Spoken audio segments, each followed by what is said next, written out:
Welcome back into the Superdome. Joining you live on NewOrleans.Football. I'm Brooke Kirchhoffer alongside Nick Underhill, getting you ready for Lions at Saints as the Saints desperately are looking to come back and get in the right spot after falling to the Falcons and are now tied for first place in the NFC South. They have an opportunity today to make a statement as they push toward their ultimate goal of making the playoffs. Nick, let's go ahead and start this thing off with what we know about Chris Alve and Cam Jordan. A lot of people have been asking. Yeah, so Chris Alve, I was told, is definitely playing today. Cam's going to be a game-time decision that we're going to get to the stadium, evaluate him, and then make a decision from there. It sounded like yesterday it was trending toward him playing.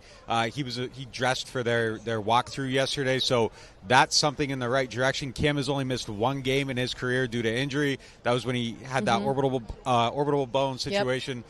Other than that, he plays through this stuff. So I would be surprised if he doesn't give it his full effort. If he doesn't play, it's obviously a serious situation enough to keep him out of the game. But it sounded like it was trending that way, but we'll see how it goes. Yeah, and we've heard from both head coach Dennis Allen and defensive coordinator Joe Woods that Cam Jordan is one of those players that doesn't really need to practice to get ready for a game.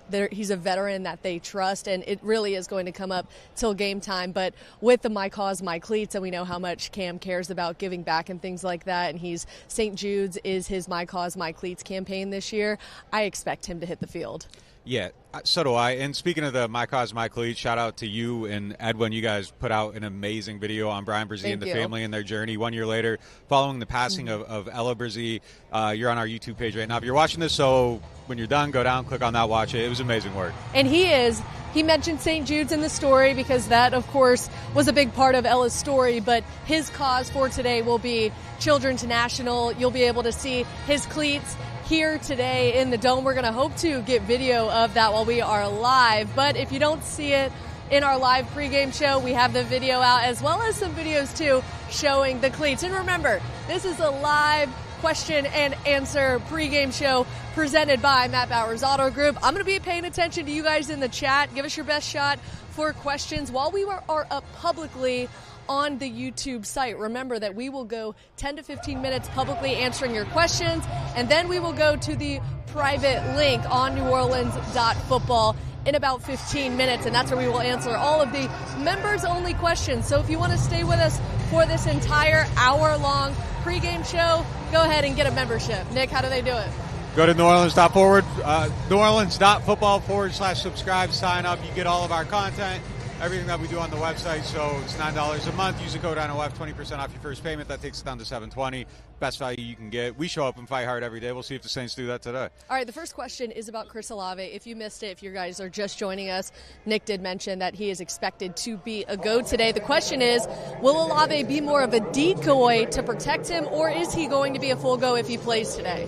Well, we saw him in practice this week, the little bit that we're allowed to see, and it looked like he was running hard, making catches. I think if he's out there, he has to play, and he has to be a part of the actual offensive game plan. I don't think you put him out there to be a decoy following a concussion. If he's playing, he's out there, he's cleared, he's going to play, and they need him. If he's not a full go today in every aspect of the offense, I think it's a huge deal.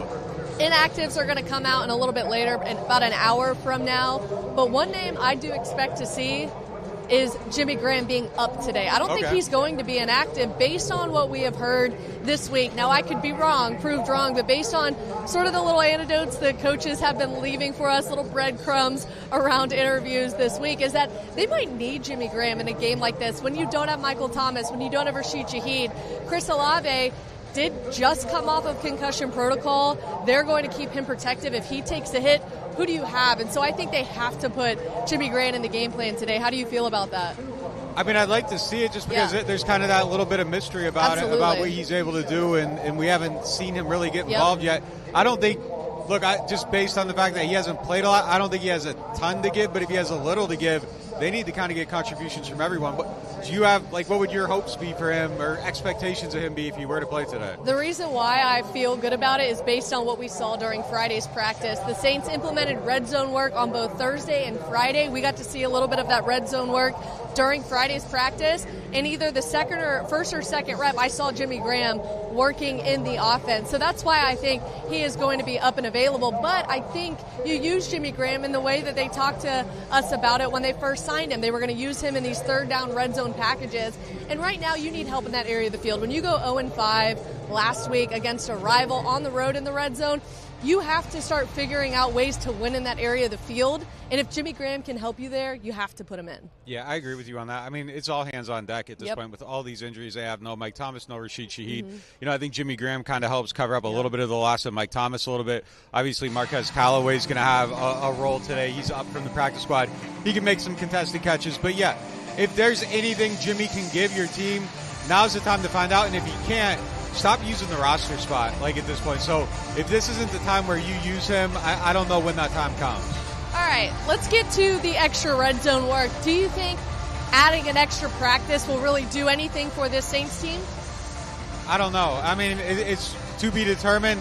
I know a few years ago when they had issues defending in the red zone, they started doing more defensive red zone reps, just kind of, you know, going through things on their own side. So that was something that they did. It helped out the defense. They got better at that. And maybe it has the same effect on the offense. I don't know if we'll see immediate dividends, but hopefully at some point we do, because this is the biggest issue facing the team right now, and they got to figure it out. All right, Amon-Ra St. Brown. I know I was going to mess up that name at some point, but this is a guy who deserves to get his name pronounced correctly. Absolutely. He is that dude for the Lions. He's maybe one of the more underrated wide receivers across the NFL. He's somebody who is going to line up in different spots. He's not just going to be in the slot. He is going to be all over the field, which makes it very challenging for this defense, who does not have Marshawn Lattimore, who will not likely have Marcus May and Pete Werner. You're going to be asking guys like Paulson Adebo, Isaac Yiadom, Alante Taylor, and maybe a linebacker at times to have to worry about this wide receiver. How challenging is it going to be when you don't have Lattimore, who would have likely shadowed St. Brown around the field? Now you can't really do that. Yeah, well, let's start at the last thing you said, like the linebacker part. Yeah. Hopefully they don't get caught in the zone with him coming out of the slot where you have DeMario Davis or whoever the other linebacker is chasing after him. So you just got to make sure you're scheming this right so you don't get caught in those situations where they can create such an easy mismatch, which is something teams do at times, and it's always crazy when you see these things. But, look, I think this is a game where you desperately end up missing Marshawn Lattimore because he would probably end up shadowing St. Brown. And it might even be a game where Marshawn would go in the slot against him because he is such an effective player. And I think taking him out is the key to everything here. So they're going to be put to an extreme test today trying to match up with him. I think we probably see him play size. I don't think Adebo's someone that's going to follow him around. Maybe we're wrong on that. But I think it's just kind of you got to be tight everywhere. I think we probably see a lot of two-safety shell today. And, look, you just got to kind of do everything you can to throw all your pieces at him and hope that the hole is enough to hold down one of their best players. Look, it's going to be tough to stop the run and pass against the Detroit Lions. This might be the toughest running back duo the Saints have faced this year. Indianapolis kind of gave them a little bit of a taste, and we saw that Jonathan Taylor was able to bust open a couple of runs. But for the most part, I feel like they manage the run well. It's just going to be the explosive runs. Will that be the same case today? It's going to be tough. Look, you said it, Indianapolis, there were a few huge runs, and that's all you need is a couple to open up a game. Atlanta, I thought they struggled a little bit with it too. This is another huge test for them today. You're down some key players. Pete Werner is someone that's a part of the run defense. Taking him out, I think, is going to hurt them. It's going to be extremely difficult, I think. And if Cam doesn't play, I think it hurts. If Cam does play and he's not 100%, it could still hurt. So there are a lot of things that they're going to be tested at. And I would be coming right at the middle of that line, seeing if those two guys, Colin Saunders and Nathan Shepard, can be a little loose with what they did. They did last week against Atlanta. So if I'm Detroit, I'm attacking them. And then let him run him right at Cam. Like, I think that's a big deal over there. Like, he's injured, and if his feet aren't all the way under him, I'm going to find out what he can do. So there are a lot of vulnerabilities here that they need to try to cover up. And if they don't, then you open up the play action. Jared Goff gets comfortable, so you have to stop their run today. That's a reason why that the Lions just haven't given up a lot of sacks. There's a lot of play action used. It's usually a clean pocket. He's got time to throw, but he is a more traditional quarterback, which, as we've seen, this Saints defense usually plays traditional quarterbacks better than the ones that are mobile, right? Yeah, and look, you just made it's the perfect point. Like, the number of sacks is a result of them being able to run the ball well. You stay ahead. You can't attack the quarterback. You can't just kind of say, all right, let's go. And if they aren't getting into a lot of, bad third down situations, it becomes really hard to try to attack them that way. So you're right. It's all about that. And then the other thing here is I think the offense has to get off to a fast start because then you got to try to make Detroit play catch-up. If you get behind, I think there's no chance of that. So how do you feel about, the opening drives? They haven't scored on one all year. Do you think today can be the day where they finally break the ice? This gets back to one of the things that we have talked about. I won't believe it until I see it. how can you put kind of your cards on the table when you just haven't seen it at all this year? And look, we'll see if maybe the extra red zone work helped. They at least have the first 15 plays scripted, so you would like to think that it would work. But this Detroit Lions team, they need to get more credit heading into this matchup. This is going to be a tough task for the Saints. The Detroit Lions just got beat bad on Thanksgiving, and they had to hear about it for the last week and a half. They had extra time to prepare for this game. I think they're going to be coming in here with something to prove. We had mentioned, look, Aaron Glenn was up for this job as well that DA now has. I think Aaron Glenn has something to prove. Dan Campbell is one of those guys who is going to love getting up for a game like this. He is somebody who is going to be all over the sidelines, probably chirping a little bit back and forth. I expect to see him and Alvin Kamara maybe going at each other a little bit in this game, but I think this Lions team just has so much to prove, and they're not going to let this Saints team get off to a fast start. Now, hopefully the Saints can overcome that and actually put something together. We just haven't seen it yet, so I'm just not willing to say that I expect to see it. Yeah, from my reporting, Aaron Glenn was the other finalist for the head coaching job. He really blew him away in the interviews, and he was someone that they considered. And DA was kind of the guy